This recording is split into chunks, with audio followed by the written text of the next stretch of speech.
안녕하세요. 지방에 살고 있는 30대 초반 여자입니다. 혹시 이번 태풍은 잘 넘기셨나요? 아니면 아직 여러분 사는 곳은 여전히 태풍이 지나가는 중일까요? 아주 위력이 센 태풍이지만 부디 안전히 큰 피해 없이 지나가길 바라봅니다. 제가 사는 곳은 하루 지나자 바람이 사그라들고 언제 그랬냐는 듯 날이 겠습니다. 오늘 들려드릴 제 사연도 지금 날씨랑 비슷한데요. 전 남편이라는 태풍에 하마터면 휩쓸려 갈 뻔한 제 과거 이야기 한번 들어보시겠어요? 오늘 사연을 적으면서 제 인생을 쭉 돌이켜봤는데요. 저도 모르게 눈시울이 붉어지더라고요. 제가 기억이 가물가물한 아주 어렸을 때부터 저희 부모님은 자주 다투셨습니다. 가정 불화는 주로 돈 문제였던 것 같습니다. 그러다 초등학생 때 아버지가 지병으로 돌아가시고 어머니는 기다렸다는 듯이 집을 나가셨습니다. 야속하게도 어린 저만 혼자 두고요. 아버지 장례식장에서 만난 친척들은 모두 악마 같았어요. 어린 제게 앞으로 고생길이 훤히 보인다는 둥 자기들은 절대 맡아서 키울 생각 없다며 못난 말도 면전에 대고 하셨었죠. 어린 제가 키워달라고 안겨 붙을까봐 더 못되게 그랬을까요? 장례식 끝날 때까지 그 누구도 혼자인 제게 괜찮냐며 손 내밀어준 사람은 없었습니다. 홀로 아무도 없는 집에 돌아간 그날의 상처는 아마 영원히 지울 수 없을 겁니다. 부모님 두 분 다 재산이랄 게 크게 없는 집이었어요. 그런데 아빠의 부조금마저도 어린 제게는 허용되지 않았나 봐요. 그나마 막내하며 가깝게 지냈던 건 고모였는데요. 고모라는 인간은 제게 단돈 2만 원만 쥐어주고 부조금을 모조리 들고 사라졌습니다. 지금까지 죽었는지 살았는지 모릅니다. 어린 저는 경제 감각이 없으니 그때 고모가 쥐어준 2만 원이 되게 크게 느껴졌어요. 고모는 그래도 조금은 날 좋아하는구나 착각 들 만큼요. 하지만 금방 집에 먹을 것도 동나고 돈도 떨어진 저는 그렇게 며칠을 혼자 굶었습니다. 그러다 집에 방치된 저를 발견한 사회복지사를 통해 보육원에 가게 됐습니다. 보육원에 있다가 또 언제 혼자가 될지 모르고 밥을 먹을 수 있는 마지막 기회일지 모른다는 바보 같은 생각이 들더라고요. 저는 보육원 첫날부터 옆 친구들 밥까지 탐내며 허겁지겁 밥을 먹었습니다. 당연히 그곳의 친구들은 첫 만남부터 절 싫어했고 원장은 모두가 보는 앞에서 그런 제 뺨을 때렸던 기억이 나요. 그때 저는 본능적으로 세상은 저 혼자 헤쳐나가야 함을 깨달았습니다. 배를 골지 않으려면 내 인생은 나 스스로 구제해야 함을 깨달았죠. 그렇게 저는 보육원에서 고등학생 때까지 자랐습니다. 머리가 점점 클수록 원망도 많이 생기더라고요. 날 두고 죽은 아빠, 그리고 도망간 엄마, 나 몰라라 한 친척들에 대한 원망이요. 아니, 어린 저를 감당하기 싫었음 진작 절차 밟아서 보육원에 맡기지 왜 방치해뒀나 싶었습니다. 혹시 내가 혼자 죽기를 바랐던 건가 하며 증오심도 자라났죠. 나쁜 짓을 하거나 방황하지는 않았고 전 그저 그 모든 미운 감정들을 연료 삼아 열심히 살았습니다. 만 18세의 나이로 보육원을 독립했고 대학교는 생각하지 않았어요. 고졸이지만 나름 작은 회사 경리로 들어갔거든요. 고등학교에서 제가 어느 정도 공부를 하니 담임 선생님께선 제게 공무원 시험을 준비해보라 하셨어요. 하지만 저는 그럴 시간도 여유도 없었습니다. 당장 돈을 벌고 싶었거든요. 이 세상에서 저를 지켜줄 유일한 백은 돈밖에 없다는 걸 너무 일찍 깨달은 거죠. 저는 월 200만 원 조금 넘게 버는데 세금 떼면 그마저도 더 줄어들어서요. 20대 초반에는 저축하며 제 입에 풀칠하기 바빴습니다. 공부에 투자할 시간과 돈은 없었어요. 물론 공무원 시험을 아예 포기하지는 않았습니다. 금전적으로 허덕이지 않을 때쯤 공시 공부도 시작했어요. 그런데 조금 살만해질 때쯤 주위를 둘러보니 정말 다들 가족, 연인과 저마다 함께 있더군요. 이 세상에 저만 덩그러니 혼자인 기분이 들었습니다. 다들 혼자가 아니라 누군가와 함께 인생을 꾸린 모습에 저는 지독한 외로움에 시달렸어요. 분명 제가 기억하지 못하는 순간에는 저희 부모님도 좋았을 때가 있었겠지 생각도 했어요. 그러던 중 저는 고등학교 친구가 해준 소개팅에서 첫 남자친구를 만나게 됐어요. 그게 25 넘어 하는 제 첫 연애였습니다. 이미 연애를 여러 번 해본 남자친구는 모든 게 능숙했어요. 그 나이에도 서툰 제게 보채지 않았고 처음엔 매너 있었죠. 하지만 사귈수록 발견하게 되는 그놈의 민낯은 추악했습니다. 술만 먹으면 망나니로 돌변하더군요. 그 구렁텅이에서 절 꺼내준 게 다름 아닌 앞집 살고 있던 전 남편입니다. 제게 뭐가 모자라서 그런 놈에게 당하고 사냐고 신고도 도와주고 늘 퇴근길을 함께 해줬어요. 덕분에 징글징글하던 전 남친에게 벗어날 수 있었죠. 아무도 제게 손을 내밀지 않던 제 세상에 먼저 손 내밀어준 남편이 너무 고마웠어요. 게다가 그 사람은 술, 담배는 입에도 안 댔어요. 심지어 직업이 공무원인 남자를 보며 저 역시 덩달아 학구열도 불타오르더라고요. 나름 새로운 꿈과 욕심이 생긴 저는 9급 공무원 시험을 준비했습니다. 그 당시 남자친구였던 남편도 잘 될 거라며 옆에서 많이 응원해줬어요. 그리고 지금껏 혼자 살아온 제 얘기를 듣고 본인이 겪은 일처럼 많이 아파했습니다. 자기는 혼자서 어떻게 그렇게 예쁘고 참하게 잘 컸어? 그동안 정말 고생 많았어. 앞으로는 내가 있으니까 걱정하지 마. 평생 자기 외롭지 않게 내가 지켜줄게. 그리고 한치의 의심 없이 절 지켜주겠다던 그의 청혼을 받아들였습니다. 그렇게 세상 따뜻했던 남자친구는 남편으로 한 식구가 되자마자 제게 무리한 요구를 했어요. 여보, 이제 결혼했으니까 회사는 그만두는 게 어때? 왜? 나 9급 시험 떨어졌을까봐? 나 진짜 열심히 공부하고 있으니까 걱정 마. 그리고 회사 다니면서 공부하는 게 마음 편해. 섣불리 오래 다닌 내 첫 직장 그만두는 건 좀 무섭거든. 시험 합격하면 그만두려고. 뭔 소리야? 합격이라니. 설마 진짜 당신이 9급에 붙을 거라 생각하는 거야? 그게 무슨 뜻이야? 말 그대로야. 진짜 당신이 붙을 거라 생각하냐고. 아니 고졸에다 학원 한번 제대로 다녀본 적 없으면서 단번에 공무원 시험 합격 바라는 건 너무 꿈이 큰 거 아니야? 난 단지 당신 지금 회사 연봉이 너무 적어서 차라리 알바가 낫겠다는 말을 하고 싶었을 뿐이야. 우리 엄마 만두가게 알바생이 당신보다 돈 많이 받아. 그거 알고 있어? 첫 직장이자 지금껏 몸담아왔던 직장은 제가 고졸이라 승진은 꿈도 못 꿨습니다. 하지만 개미똥만큼이라도 매년 연봉이 오르더라고요. 힘든 코로나 시기에도 잘리지 않고 계속 다닌 것만으로도 감지덕지했습니다. 공무원 합격하기 전까지는 계속 그 회사를 다니고 싶은데 갑자기 남편은 다니던 회사를 당장 그만두라 하더군요. 저를 믿고 응원해줬던 연애 시절 남친은 사라지고 돌변한 남편은 고졸인 제가 공시에 어떻게 합격하냐며 비웃더라고요. 당신 말이 너무 심한 거 아니야? 나는 내 힘으로 구한 내 첫 직장, 월급은 적어도 만족하면서 다니고 있어. 듣다 보니 무시하는 것 같아 기분 나빠. 그리고 당신 내가 공무원 안 하길 바라는 눈치다? 안 하길 바라는 게 아니라 안 붙을 걸 예상하는 거야. 고졸인 네가 공시는 무슨 공시야. 헛꿈 그만 꾸고 돈 안 되는 회사는 얼른 그만둬. 그리고 말인데 우리 엄마 만두가게 장사 잘 되는 거 알지?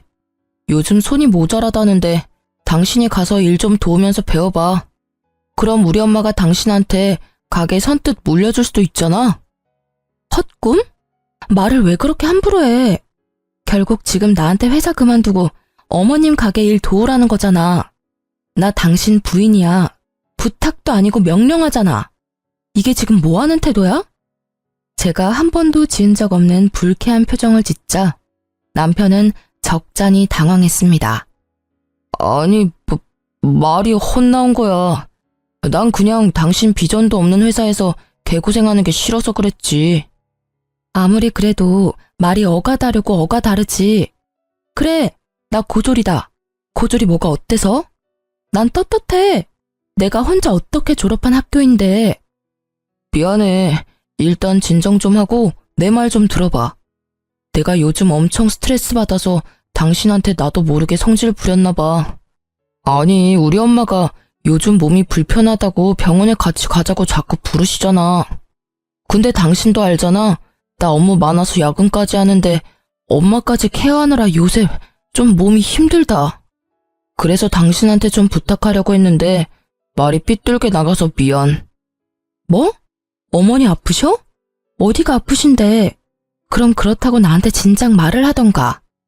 엄마 좀 챙겨달라는 부탁을 못해서 제게 못되게 군 남편이 미웠지만요. 생각해보니 요새 저도 바쁘다고 시모에게 연락을 못 드렸던 거예요. 저는 남편을 타박하며 곧바로 시모께 찾아갔습니다. 어머님, 저 왔어요. 제가 요새 그이 따라 공무원 되고 싶어서 공부를 시작했거든요. 근데 회사 일까지 바빠서 너무 정신이 없었어요. 어머님께 요즘 신경 못 써드려서 정말 죄송해요. 편찮으시다는 말 듣고 바로 온 거예요. 많이 안 좋으신 거예요? 어머님, 앞으로 병원은 저랑 같이 다녀요. 결혼 전에는 가족품이 그립다더니 너 결혼 후에 내가 먼저 안 하면 연락 한 통 없더라. 인간이 다 그래. 뒤돌아서면 남이지. 자식 새끼라고 키워봤자 그놈도 지엠이 아프다니까 툴툴거리기나 하고. 에이구, 내가 빨리 죽어야지. 어머님이 왜 빨리 죽어요? 말만 그런 게 아니라 진짜 이제 어머님은 제 가족이에요. 저 무서우니까 그런 나쁜 말 하지 마세요. 저희 때문에 많이 속상하셨죠? 근데 저도 좀 속상해요. 몸이 안 좋으시면 툴툴거리는 아들 말고 저한테 전화하시지 그러셨어요. 제가 불편해할까봐 안 하셨죠? 저 괜찮으니까 앞으로는 무슨 일 생기면 무조건 저한테 전화 주세요. 아셨죠? 이그, 너 지금 내 가게 보고 나한테 아양 부리는 거지? 이 가게 어차피 너 물려줄 생각 없으니 꿈도 꾸지 마라. 어머님, 저도 만두 빚으면서 평생 살기 싫거든요. 저는 제가 좋아하는 일 하면서 살 거예요. 당분간만 도와드리는 거니까 월급은 제가 전에 있던 직장보다 많이 주셔야 해요. 뭐? 회사를 그만뒀어? 네, 저 회사 그만뒀어요. 글쎄, 쥐꼬리만한 월급이라고 남편이 바가지로 엄청 긁어대더라고요.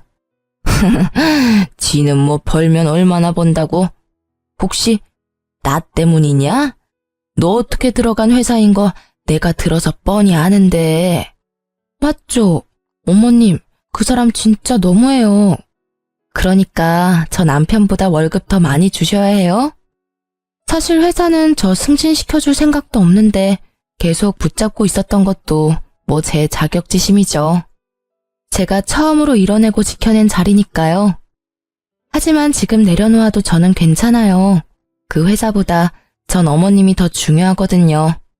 그 대신 저 꼭 어머님이랑 같이 지내면서 공시도 합격할 거예요. 뭐 그건 네가 하는 거에 달려있지.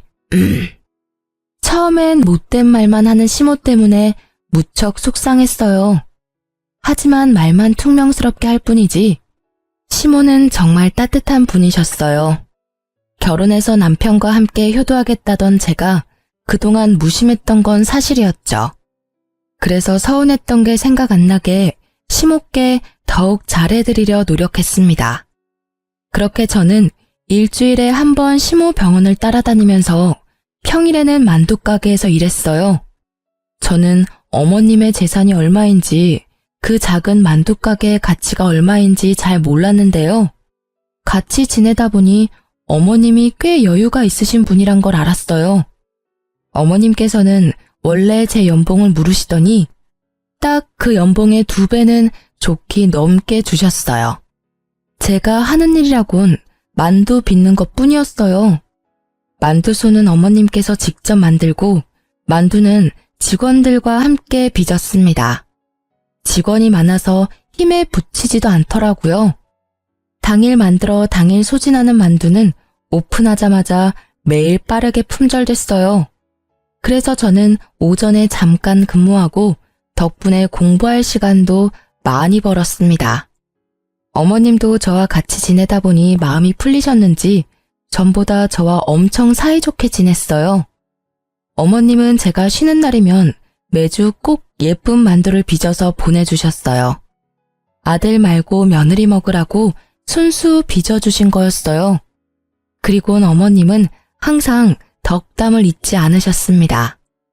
예쁜 만두 먹고 예쁜 손주 보렴. 그건 살면서 처음 느껴보는 따뜻함이었습니다. 친엄마보다 시모가 더 엄마 같다는 생각이 들었어요. 남편이 제게 회사를 그만두라고 엄청 못되게 굴었었잖아요.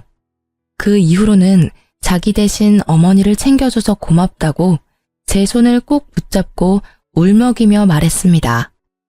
저번에 보졸이 어떻다니 당신 상처받게 해서 진짜 미안해. 정말 내가 이 은혜는 평생 안 잊을게. 당신이 엄마한테 해준 만큼 내가 2배, 3배 잘할게. 너무 고마워. 당신 덕분에 우리 엄마가 요즘 행복해 보이셔. 남편이 굳이 뭘 더 노력하지 않아도 어머님이랑 모녀처럼 지내는 시간이 저도 행복했어요. 더도 말고 덜도 말고 지금이 딱 행복하다 느꼈던 순간이었죠. 각자의 역할을 해내며 서로를 보살피는 가족 구성원. 그게 바로 제가 바라던 가족의 형태였어요. 그런데 제게 고맙다던 남편은 은혜를 갚겠다더니 그걸 원수로 갚더라고요. 연애 때부터 야근이 잦은 건 알고 있었지만 남편은 부쩍 더 늦게 들어오는 날이 많아졌어요. 심지어 야근하고 올 시간을 넘어 훨씬 더 새벽 시간에 술에 취해서 집에 들어왔죠. 술, 담배라고는 안 하던 남편이었는데 혹시 또 제가 모르는 괴로운 일이라도 있나 싶었습니다. 여보, 또 술 먹었어? 요즘 무슨 일이라도 있는 거야? 왜 이렇게 인사불성이 된 거야? 야, 너는 입맛 시집 자라서 호강하는 줄 알아. 뭐? 당신 지금 그게 무슨 말투야? 아, 이게 진짜 지가 뭐라도 되는 줄 아나? 야, 이리 와봐. 본 적 없는 얼굴로 비틀거리며 다가오는 남편 때문에 순간 온몸이 경직됐습니다. 저도 모르게 저리 가라고 남편을 세게 밀치자 남편은 그대로 그냥 뻗어서 자더라고요. 아무 일도 일어나지 않았지만 곧 무슨 일이라도 생길 것 같았어요. 저는 전 남친이 술 먹고 제게 폭력을 행사했던 트라우마 때문에 지금도 술 먹은 사람들 근처에도 안 갑니다. 그런데 가장 가까이 지내는 남편이 취객처럼 굴자 심장이 미친 듯이 뛰었죠. 게다가 남편은 술에 취해 그냥 자는 것도 아니었어요. 잠시라도 정신이 들면 꼭 큰 소리로 마누라 어딨냐고 고래고래 소리를 질렀죠. 아니면 밥 좀 차리라며 주정을 부렸어요. 여보, 잘못했어. 내가 마시고 싶어서 마신 게 아니라 회식 때문에 그런 거야. 다음날 술 깨면 남편이 회식 때문이라며 싹싹 빌어대서 한 번은 봐줬는데 그 뒤로도 계속 똑같은 문제가 반복됐습니다. 저는 가게 때문에 남편보다 일찍 출근하고 남편이랑 그 문제에 대해서 제대로 대화할 시간이 없더라고요. 그렇게 제가 얼렁뚱땅 넘어가니 점점 더 선을 넘는다 싶었죠. 저는 처음엔 술 취한 남편이 무서웠는데 몇 번 반복되니 점점 속에서 열불나서 참을 수 없었습니다. 야, 너만 소리 지를 줄 알아? 남편이 또 술에 취해 들어와 난동을 부리길래 전 똑같이 남편에게 소리를 질렀어요. 그러자 남편은 살벌한 얼굴로 식탁 위에 물잔을 잡더라고요. 그리고 남편은 제게 물을 뿌렸습니다. 유리잔은 그대로 싱크대에 던져버려서 깨졌고요. 저는 물에 젖은 생쥐꼴로 바들바들 떨며 어머님께 전화했습니다. 그때는 이상하게 경찰보다 시모가 더 먼저 떠오르더라고요. 제 연락에 택시를 타고 한달음에 달려온 어머님이었어요. 어머님. 아니, 너 괜찮냐? 잘밤에 머리가 다 젖었네. 어딨어? 내 며느리 울린 이 못난 놈 어딨냐? 어머님은 세상 모르고 잠든 남편에게 쌍심지를 켜시곤 다가갔어요. 어머님은 냉장고에서 꺼낸 물병 뚜껑을 열고 자는 남편에게 그대로 들이부으셨어요. 차가워. 누구야? 누구긴 네 애미다 이 썩을 놈아. 엄마? 땡수 마찰하니 지 애미는 알아보구나. 근데 왜 네 색시를 못 알아봐? 어디 술 취했으면 곱게 잘 것이지 내 며느리를 괴롭혀? 내가 또 술 먹고 실수했대요. 아니, 당신은 그렇다고 지금 시간이 몇 시인데 엄마를 불러. 뭐? 또? 이따위로 인사불성된 게 한두 번이 아니었단 말이지? 너 이 자식 애미가 우스워? 어디 내 앞에서 큰 소리야? 아니, 어디 너만 사회생활하냐? 응? 네 부인은 시모 뒷바라지 한다고 매일 얼마나 힘든 줄 알아? 사실은 어머님이 일을 덜 시키면 덜 시키셨지 저는 만두가게 일이 힘들지 않았거든요. 하지만 남편 앞에서 저를 두둔하기 위한 못된 시어머니를 자처하셨죠. 나도 모자라 너까지 부인을 괴롭히면 쓰냐? 너 이따위 망나니 짓 할 거면 당장 이혼해라. 어디 감히 내 며느리한테 물을 끼얹어? 내가 시집살이 시킨다고 너까지 지금 네 부인을 무시해? 너 지금은 물잔이지?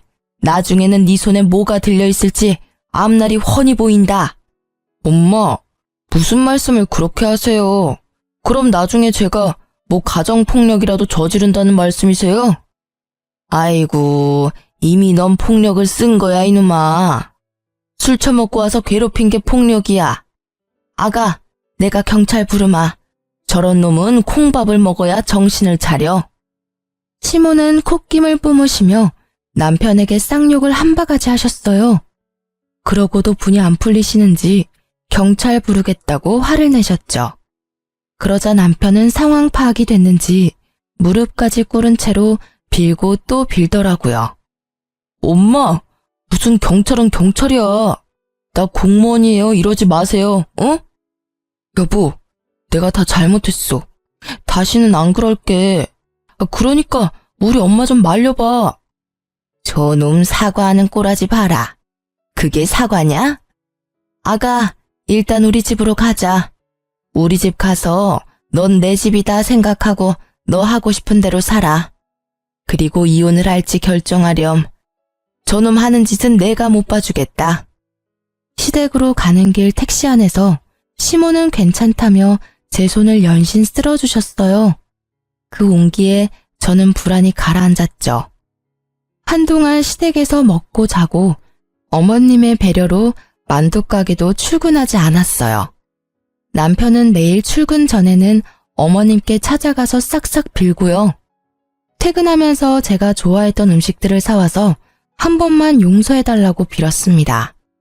제가 집을 나간 뒤로 남편은 마음고생을 좀 했는지 살이 쏙 빠졌더라고요. 다시는 술 안 먹겠다는 각서도 자진해서 썼습니다.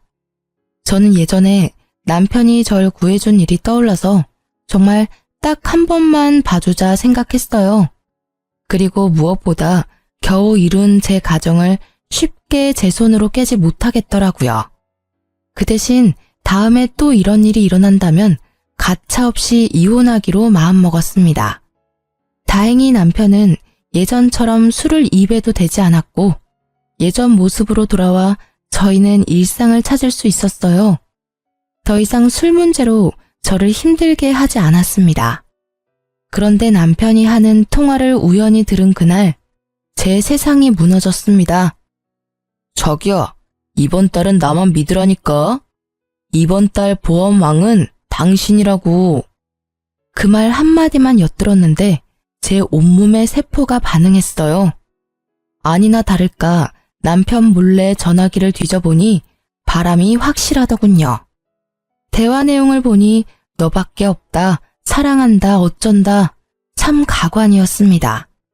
남편과 상간녀는 시모의 가게와 재산을 탐내고 있었습니다.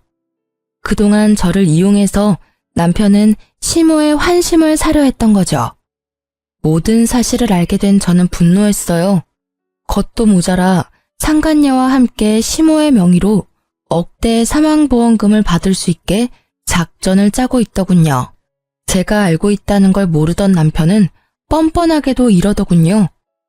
여보, 우리 엄마 내 말은 안 들으니까 당신이 엄마 좀 설득해서 생명보험이랑 이것저것 들어놔.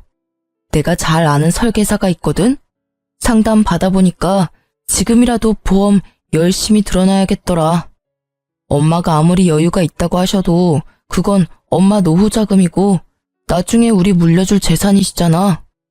아프실 때 돈은 따로 준비해야 한대. 그리고 사망보험금이 있어야 우리 상속세 부담도 덜 수 있다더라. 저는 남편이 저를 배신한 것보다 낳아주고 키워준 시모를 배신한 게 더 화가 났어요. 처음엔 조용히 이혼하려고 했어요. 하지만 항신소까지 의뢰해서 증거를 수집한 이유는 단 하나, 시모를 지키기 위해서였어요. 남편이 상간녀와 꾸미는 계획이 너무 괘씸하잖아요. 저는 어느 정도 증거를 다 수집하고 남편에게 이혼 통보하기 전 시모에겐 모든 사실을 다 털어놓았죠. 아무것도 모르고 계시면 어머님도 상간녀와 남편에게 눈 뜨고 코 베일 수 있는 상황이었으니까요.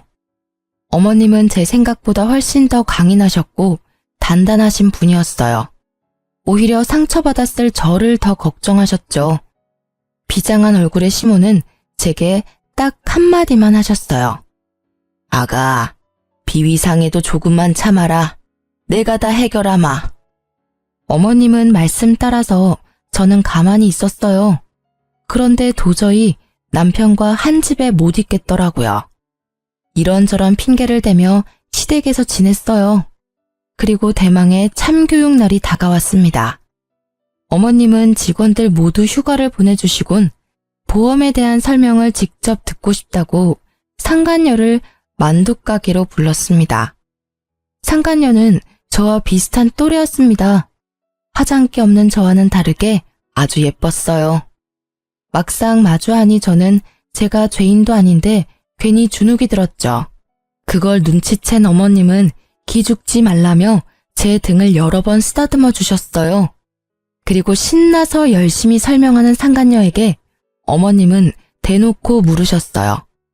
그쪽은 보통 상품을 팔 때 연애도 하는 겁니까? 네? 어머님, 그게 무슨 말씀이신지. 누가 네 어머님이야? 야, 이 몹쓸 거사. 어디 팔라는 보험은 안 팔고 다른 걸 팔고 있어? 무슨 소리시냐고요? 얘 끼놈아. 뭔 소린지 몰라서 물어? 상간녀는 얼굴이 붉어져서 벼랑간 소리를 꽥 지르더라고요. 이내 뭔가 눈치를 챘는지 자리에서 일어난 상간녀를 시모는 가만두지 않으셨어요. 왜 이러세요? 이거 놓으세요. 상간녀의 머리채를 순식간에 잡아챈 어머님은 만두소를 비비듯 상간녀의 머리를 허공에 마구 비비셨어요.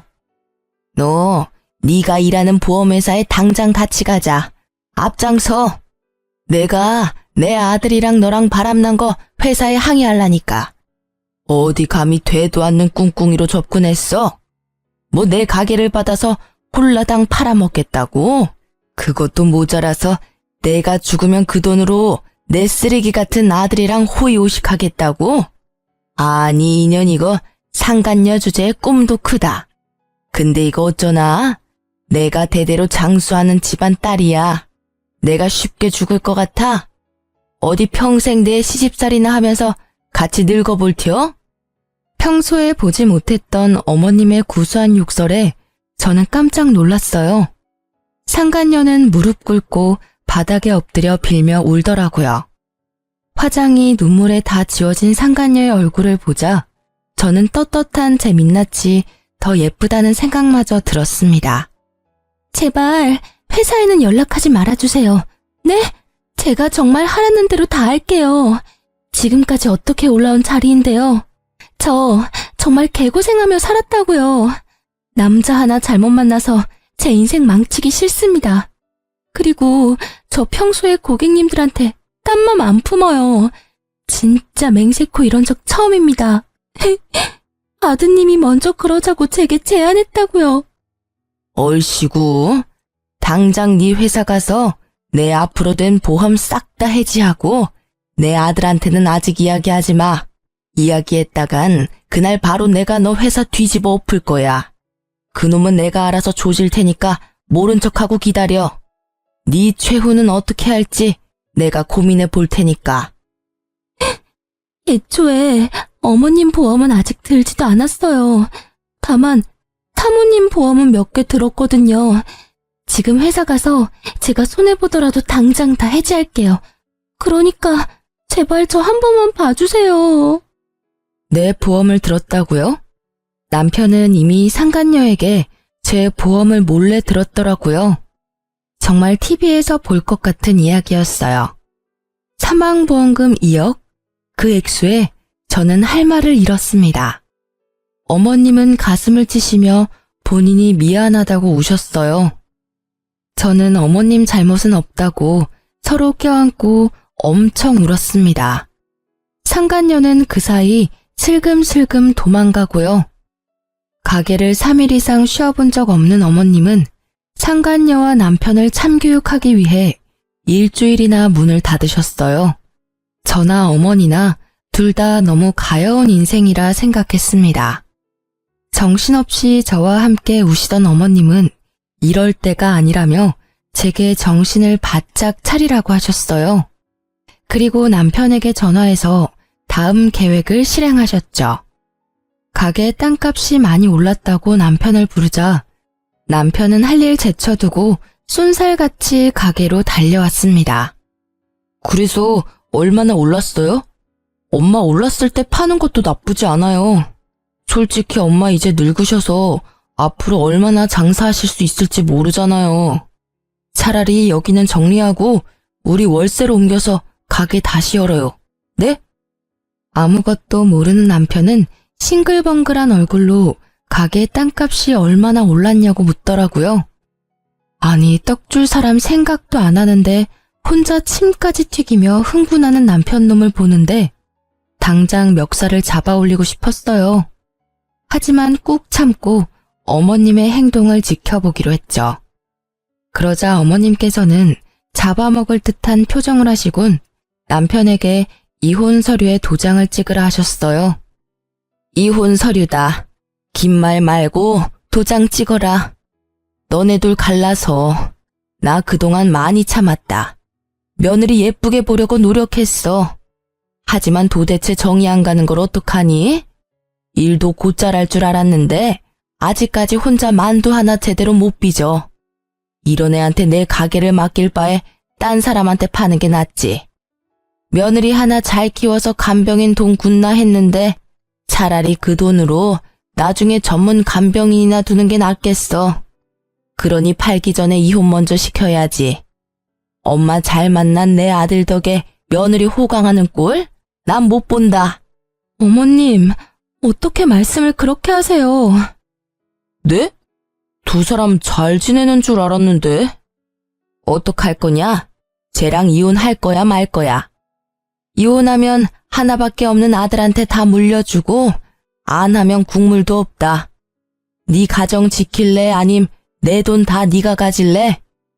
당연히 난 엄마 편이죠. 당신 엄마한테 얼마나 서운하게 했으면 엄마가 저러셔? 안타깝지만 난 효자라서 엄마 말씀대로 할 거야. 위자료는 꿈도 꾸지 마.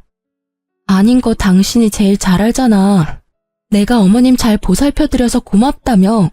그래서 당신 나한테 은혜 갚는다며. 근데 어떻게 이래? 저는 미리 어머님과 계획한 대로 남편에게 매달리는 척도 해봤어요. 하지만 남편은 두말하지 않고 냉정하게 이혼 서류에 도장을 찍더라고요. 도장이 찍히자마자 시모는 만두 담는 쟁반으로 남편 싸대기를 날렸습니다. 남편 고개가 돌아갈 정도로 세게 때리셨죠. 그러자 턱을 붙잡고 남편은 소리쳤어요. 엄마, 왜 이러세요? 갑자기 미친 거예요? 이런 썩을 몬디 자식이 아주 지그 아빠랑 똑같네. 아주 똑배 닮아서 조광지처 눈에 피눈물 흘리게 하네. 남편은 무슨 일인지 파악하느라 두 눈을 요리조리 굴렸어요. 저는 상간녀에게 전화를 걸어 남편에게 내밀었어요. 받아봐. 누군데? 여보세요? 고객님, 저예요. 그동안 사모님 몰래 들어놓은 보험 계약은 다 해지됐습니다. 보험료 냈던 건 전부는 못 돌려받아요. 받을 수 있는 건 전부 사모님한테 입금해 놓겠습니다. 야, 이 미친, 뭐라고? 남편은 상간녀의 목소리를 바로 알아보더라고요. 남편 놈은 그제서야 상황을 눈치챘는지 시모와 제게 번갈아가며 손이 발이 되도록 빌었습니다. 이혼 도장 순순히 찍어줘서 정말 고마워. 여보, 오해야. 그런 거 아니야. 엄마 진짜 아니에요. 저 보험 사기꾼이 저한테 접근해서 속은 것 뿐이에요.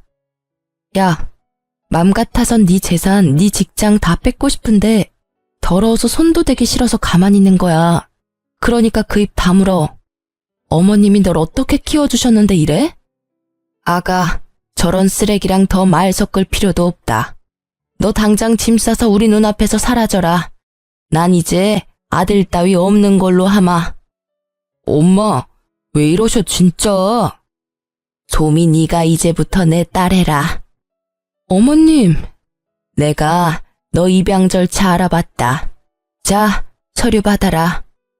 너도 마음의 준비할 시간이 필요할 테니 잘 생각해봐라.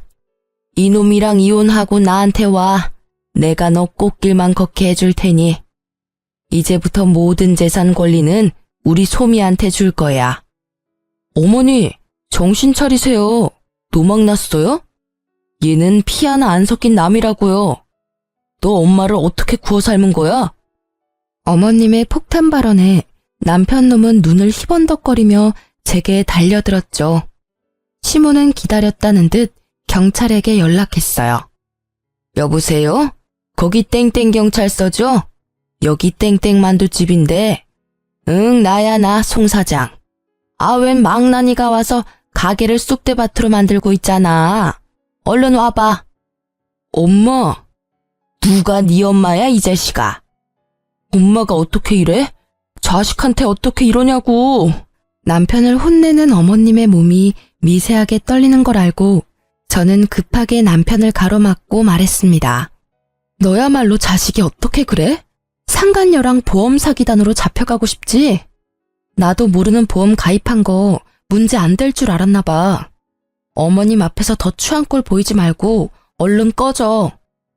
남편 놈은 정말 땅을 치며 발악하더군요. 그래봤자 그놈에게 더 이상 남은 거라곤 아무것도 없었어요. 경찰이 오고 이댁 아드님 아니냐고 묻는데 어머님은 외면했습니다. 그래, 못난 내 아들 맞아. 데리고 있다가 정신 차리면 훈방 조치 부탁해. 가게에서 난동 부린 건 사실이니까. 기운이 다 빠진 남편은 더 이상 제게도 시모에게도 달려들지 않았습니다. 조용히 경찰을 따라가더군요. 너무 큰일을 겪으셔서 혹시나 쓰러지실까봐 저는 내내 어머님 곁을 지켰네요. 어머님은 아들에게 보여주기식이 아니라 정말 저를 입양할 계획이셨어요. 난 정말 소민이가 내 딸 같아. 우리가 이런 인연으로 엮였지만 안 좋게 끝내고 싶지는 않구나. 난 진심으로 널 가족이라 생각한단다. 어머님 마음 저 잘 알아요. 누가 뭐래도 저 어머님 가족이에요. 저 사람이랑 이혼했더라도 여전히 어머님은 제 어머님이세요. 하지만 저 어머님 딸로 들어가면 저 사람이랑 남매인 거잖아요. 저 죽어도 그건 싫어요. 어머님이랑 저 서류상으로 아무 사이는 아니지만 가족같이 지내잖아요. 계속 지금처럼 지내면 안 될까요? 가족이 되면 더 많은 것들이 내게 돌아갈 텐데 난 그게 아쉬운 거야. 소미, 넌 아쉽지 않니? 어머님, 저는 지금도 좋아요. 시모는 제가 끝끝내 입양은 만류했더니 살짝 서운해하셨죠. 하지만 서운해하시는 것도 정말 잠시였어요. 어머님께서는 제 가족이 못 돼준다면 든든한 백은 되어주겠다 하셨죠. 그 약속을 지키시겠다며 그동안 모았던 재산 반은 좋은 기부처에 기부했고 반은 제게 주셨습니다. 그리고는 제게 꼭 공시에 합격하라고 당부하셨어요. 너 공시 불합격하면 내가 준 돈 다시 다 돌려줘야 한다. 에이, 줬다 뺏는 게 어딨어요. 저는 아직도 전 시모, 아니 이제 엄마라고 부릅니다. 엄마랑 병원 갈 일 있으면 같이 가드려요. 공시는 다행히 한 번에 붙어서 받았던 재산은 돌려드리지 않았습니다. 그런데 하필 좁은 공무원 바닥, 저는 전 남편과 같은 부서에 근무하게 됐습니다. 그 인간은 자기 잘못도 모르고 자기 엄마 재산을 가져간 저를 여전히 미워하고 있었죠. 직장에서 막상 저를 마주하니 놀라서 전 남편 얼굴은 사색이 됐더라고요. 불편했는데 그 불편함도 잠시였어요. 얼마 안 가서 상간녀가 찾아왔거든요. 내 인생 책임져, 이 자식아. 다 네가 계획한 거였잖아. 네 부인도 네 엄마도 네가 생명보험 억대로 들라며. 야, 여기가 어디라고 지금? 나 보험 사기로 신고당해서 이제 보험일 못해. 너 때문에 보험 모집인 자격 박탈당했다고. 이 자식아, 너 때문에 소문 다 나서 나 나중에 다른 보험회사도 못 가. 내가 할 줄 아는 거라곤 영어뿐인데 어쩔 거야. 네가 나 먹여 살릴 거야? 그럴래? 조용히 안 해? 죄송합니다. 모르는 사람이에요. 다들 일 보세요. 전 남편은 상간녀를 모른 채 했지만 상간녀는 끝까지 그런 전 남편을 물고 늘어지더라고요. 사람들은 수군거리고 저희 사무실은 한바탕 난리가 났습니다. 저는 현장에서 실시간으로 보는데 웃음 참느라 혼났습니다. 생명보험, 불효자식, 조강지쳐 버린 쓰레기. 이런 키워드들이 한동안 떠돌자 전 남편은 알아서 일을 그만뒀습니다. 어쩌면 제가 직접 불륜으로 윗선에 고발할까봐 도둑놈 제발 지린다고 알아서 도망간 걸 수도 있고요. 그래도 그렇게 아무 준비 없이 홧김에 또 공무원 그만두고 저놈 후회하겠구나 싶었는데요. 역시나 제 예상이 맞았습니다. 공무원 그만두고 할 줄 아는 거 없는 전 남편은 퇴직금을 탕진하고 엄마한테 찾아왔다고 합니다. 엄마한테 들은 내용 그대로 전달해 드릴게요. 엄마, 저 돈 좀 보태주세요. 제가 진짜 기가 막힌 사업 아이템 발견했거든요. 엄마 아들 공무원 시험도 단번에 붙고 엄청 똑똑한 거 잘 알잖아요. 누가 내 아들이요? 백은 뉘신지? 엄마는 당연히 반성하지 않고 돈만 밝히는 전 남편을 외면하셨죠. 누구냐고 묻는 엄마의 말에 전 남편은 끝내 완전히 무너졌다고 합니다. 어머니, 저라고요. 언제까지 아들 모르는 척 할 거예요? 전 남편은 모든 걸 후회한다며 엉엉 울면서 빌고 또 빌었대요. 돈이고 뭐고 필요 없으니 제발 아들 모르는 척하지 말아달라고요. 엄마는 그런 전 남편에게 이렇게 말씀하셨대요. 네가 다시 네 손으로 어떻게든 일어나면 내가 그땐 너 아는 척이라도 해주마. 내가 너라는 놈을 낳은 죄가 있으니 그땐 내 벌 달게 받아야지. 전 남편은 그렇게 아무 소득 없이 돌아갔다고 합니다. 동네가 워낙 소문이 빨라서요.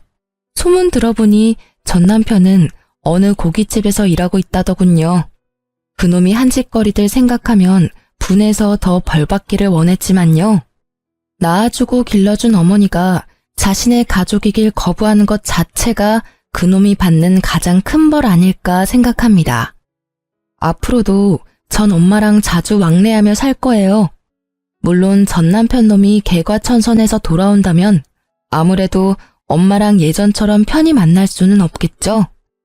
이런 제 마음을 꿰뚫어 보시고 엄마는 이렇게 제게 말씀하셨어요. 걔랑은 나도 예전처럼 못 지낸다. 아무리 내가 낳고 길러놓은 자식이라지만 그 시커먼 무서운 속내를 전혀 몰랐잖니. 앞으로도 뭘 믿고 그놈을 보듬겠니? 그러니 너도 너무 걱정 마라. 어차피 사람 쉽게 안 변하고 그놈 변하려면 나 죽고 나서일 거야. 그리고 어차피 나 이제 가진 것도 없어. 이 몸뚱이 뿐이야. 만약 나한테 빌붙으려고 한다면 내가 역으로 저놈한테 빌붙어야지 뭐. 엄마도 참. 내가 있는데 그놈한테 빌붙긴 뭘 빌붙어요. 그리고 왜 엄마가 몸뚱이 뿐이야? 내가 있잖아요. 진짜 섭섭하게 자꾸 그럴 거예요? 엄마는 내가 지켜요. 그래, 그러니까 그렇게 웃어. 울상 짓지 말고 나랑 웃으면서 살기로 약속했잖아. 그래서 저는 나중 일은 우선 나중에 생각하고 지금은 최선을 다해 엄마와 사랑하며 지낼 거예요. 가족이 없었던 제게 전 남편은 상처만 주었지만 결국 제 곁에는 진심을 나눈 엄마가 남았네요. 그리고 어렵게 붙은 공무원 일도 열심히 잘 해내고 있어요. 다들 제게 친절히 대해주시고 일도 점점 적응하고 있답니다. 지금까지 제 긴 사연 들어주셔서 감사합니다.